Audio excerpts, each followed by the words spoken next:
Nadiem Makarim memberikan jargon Merdeka Belajar dalam setiap kebijakan-kebijakannya.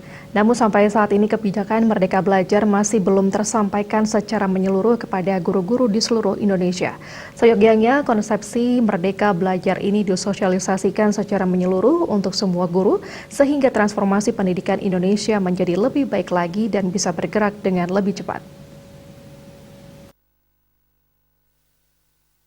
IKD Darsika Arianta, guru SMA Negeri Bali Mandara menyampaikan Merdeka Belajar seharusnya membangun sistem transformasi yang membuka ruang partisipasi mandiri, pengantar pengembangan, talenta dan kolaborasi yang merupakan kondisio sine qua non bagi transformasi pendidikan berkelanjutan.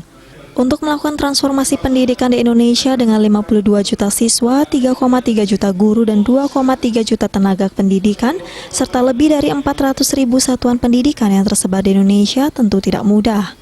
Filosofi Merdeka Belajar yang dikumandangkan oleh Menteri Nadiem Makarim ibarat meriset ulang kembali pendidikan Indonesia untuk kembali ke akar rumputnya, yaitu filosofi Ki Hajar Dewantara. Filosofi Merdeka Belajar Ki Hajar Dewantara memandang penting motivasi internal berupa kesenangan belajar untuk mengembangkan diri. Untuk mewujudkan filosofi Ki Hajar Dewantara tersebut, guru harus kembali meriset pemikiran dasar bahwa pembelajaran harus menyenangkan dan diorientasikan pada kemampuan kecakapan hidup.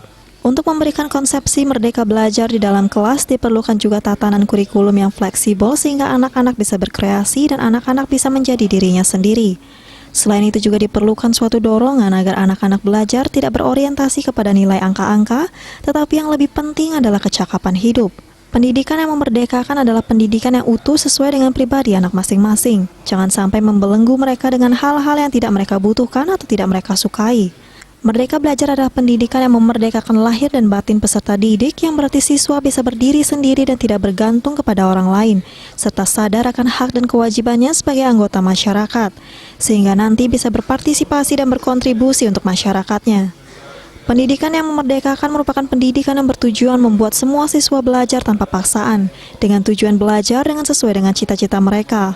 Hal paling penting dalam pendidikan yang memerdekakan adalah membuat mereka belajar hidup mandiri dan merdeka dari berbagai tekanan agar mereka bisa berkontribusi dalam masyarakat dengan peran dan tanggung jawab yang sesuai dengan kodrat yang ada dalam dirinya. Bali Pos melaporkan.